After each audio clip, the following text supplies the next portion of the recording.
In this video, we're going to go through a bunch of example problems showing how to solve the Pythagorean theorem. We are going to stick to whole numbers in this video. So we're dealing with what are called Pythagorean triples. Recall that the Pythagorean theorem is when we're dealing with the right triangle, a squared plus b squared equals c squared, where a and b are what are called the legs, the short side. C is the hypotenuse, the long side. So let's dive into a bunch of practice problems and see how they work. Here's our first one. Find the value of x in the triangle below. And so first thing I notice is across my right angle is 5. That is my c value. That's the one I'll put by itself.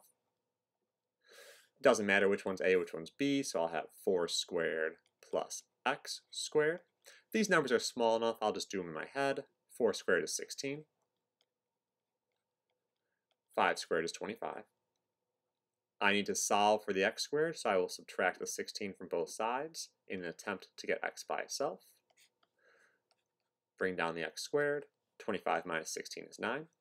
And then to get rid of the squared, I will take the square root and get x equals 3.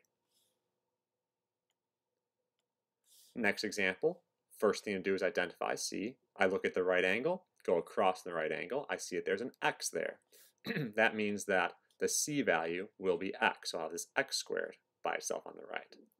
Again, the order of these doesn't matter, so I'll have a 5 squared plus 12 squared. 5 squared is 25. 12 squared is 144. 25 plus 144 is 169. And to get rid of the squared, I'll take the square root. You may not have this one memorized, so I can go back to my calculator and take the square root of 169 and get 13. So that means x equals 13.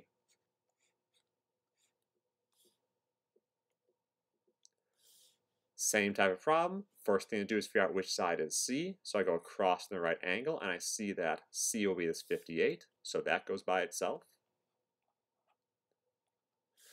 Order of these does not matter, so I will have 42 squared plus x squared. These numbers are definitely large enough. I'm going to go to the calculator. 42 squared gives me 1764.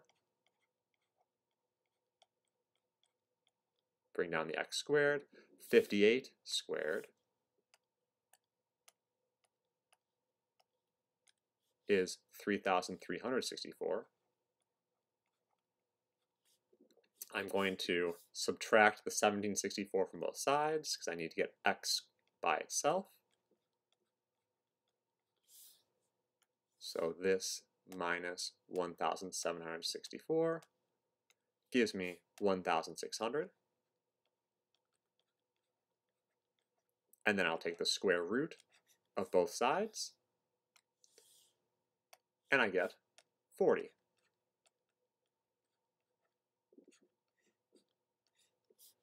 Next problem. Same starting point. Figure out which side is c. So I take my right angle and go across. Do not deal with any of the sides next to it, but across. This is c, so that's the one that goes by itself. The order of these does not matter, so I'll have x squared plus 24 squared. I'll go to my calculator to do 24 squared.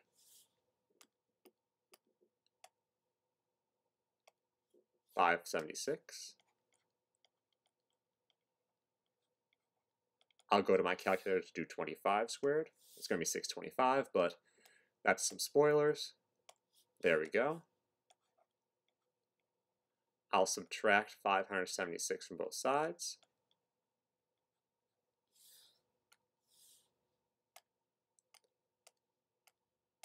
And get 49. And thankfully, I actually know what the square root of 49 is. So x is 7. Next example, find the value of x in the diagram below. So first, identify which side is c. In this case, c is 13. It's the one that's across the right angle, so the 13 goes by itself. The order doesn't matter, so I have x squared plus 5 squared. Bring down the x squared. 5 squared is 25. You may remember from a previous problem what 13 squared is. If you forgot, well, we'll just go to the calculator. 13 squared is 169. I'll subtract the 25 from both sides. X squared equals, you may be able to do that. I can grab the calculator as well and get 144. And now the square root of this, I know this from my 12 times table. So x is 12. One more example. Start off the same way, identify which side is c, so I go to my right angle, go across from my right angle, and see that c is 10. So I'll get the 10 by itself.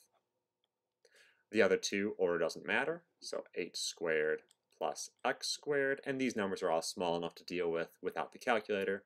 8 squared is 64. 10 squared is 100. I'll subtract 64 from both sides. I'll get x squared equals 36, and to get rid of the squared, take the square root, and I'll get that x is equal to 6. Alright, again, you can rewatch the video. There will be a link to the original video where I describe the process, and I hope this helps out.